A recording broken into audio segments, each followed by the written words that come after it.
Sous le clair de lune, Idriss retira sa chemise. Sa peau semblait briller d'une lueur humide. Il se courba, gémit faiblement, puis sa chair commença à se fissurer. Lentement, sa peau glissa sur le sol, comme un vêtement qu'on ôte. Devant les yeux horrifiés de Mariama, son mari disparut.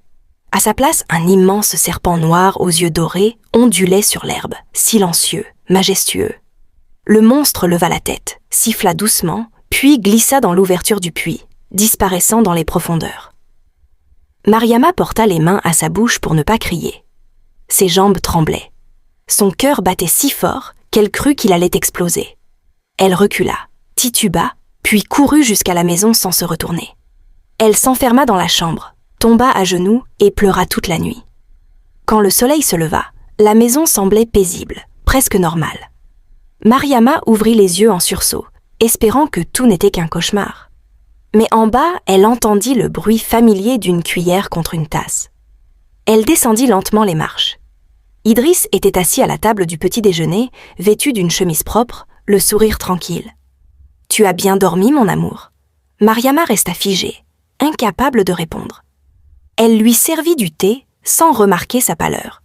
Mais quand elle se pencha pour attraper la corbeille à pain, elle vit la même chemise. Celle qu'elle avait vue au pied du lit. Celle qu'il avait retirée avant de disparaître dans la nuit. Elle sentit un frisson parcourir son dos. Était-ce possible? Avait-elle rêvé? Non.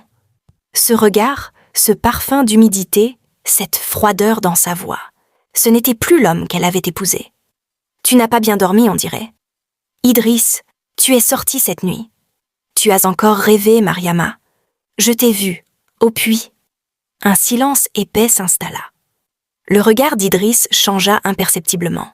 Puis il se leva lentement, s'approcha d'elle, posa une main sur son épaule et murmura. « Il y a des choses qu'une épouse ne devrait jamais voir. Oublie, Mariama, pour ton bien. » Les jours suivants, Mariama tenta de se convaincre que tout cela n'existait pas. Mais plus elle essayait, plus les signes s'accumulaient.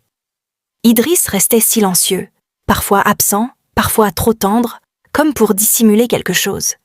Et chaque nuit, juste avant de s'endormir, elle voyait ses yeux refléter une lumière dorée que la lampe n'expliquait pas. Une nuit, alors qu'il dormait profondément à ses côtés, Mariama effleura son cou. Sous ses doigts, elle sentit une surface lisse et froide. Elle approcha la lampe et vit une écaille brillante, minuscule, collée à sa peau. Elle retira sa main, le souffle court, puis éteignit la lumière, se tourna sur le côté et pria en silence. Mariama comprit cette nuit-là que son mari n'était plus tout à fait un homme. Mais ce qu'elle ignorait encore, c'est que la peur n'était que le début. Le lendemain, Idriss convoqua 2 de ses frères aînés à la maison. Mariama, cachée derrière la porte, les entendit parler à voix basse dans le salon. Elle a vu, le frère aîné. « Tu veux dire tout ?» « Oui, mais elle doute encore. Tant qu'elle doute, le lien tient le plus jeune frère. Et si elle parle, alors ce sera trop tard pour nous tous. » Les mots lui glacèrent le sang. Elle comprit qu'elle vivait désormais entourée de complices d'un secret qu'elle ne comprenait pas encore. Le lendemain, Mariama décida de parler. Elle invite sa sœur cadette, Aïda, et sa meilleure amie, Seynabou, à venir chez elle. Elle leur raconta tout, la transformation, le serpent, le puits, la peur. Elles échangèrent un regard, puis éclatèrent de rire. Aïda la taquine. « Toi aussi, tu regardes trop de films maintenant. » Seynabou, d'un rire moqueur, lui dit « Mariama, ton mari est un homme bien. Tu rêves, c'est tout. Je l'ai vu de mes yeux, Seynabou. Il n'était plus humain. Tu traverses peut-être une période difficile. Parle-lui calmement. Il t'aime. » Aïda posa une main sur son épaule. « Ne gâche pas ton mariage pour un cauchemar. Idriss est un bon mari. Repose-toi un peu. » Leur ton bienveillant mais incrédule brisa quelque chose en elle. Elles la laissèrent seule, avec un sourire gêné, persuadée qu'elle s'imaginait des choses. Cette nuit-là, Mariama fit un rêve étrange. Elle était de nouveau près du puits. Le serpent l'appelait doucement par son nom, sa voix identique à celle d'Idriss. « Tu m'as vu, mais tu ne comprends pas encore ce que tu as vu. » Elle se réveilla en sursaut, trempée de sueur, le cœur battant. Son regard tomba sur la chemise d'Idriss, pliée au pied du lit. Exactement comme la première fois.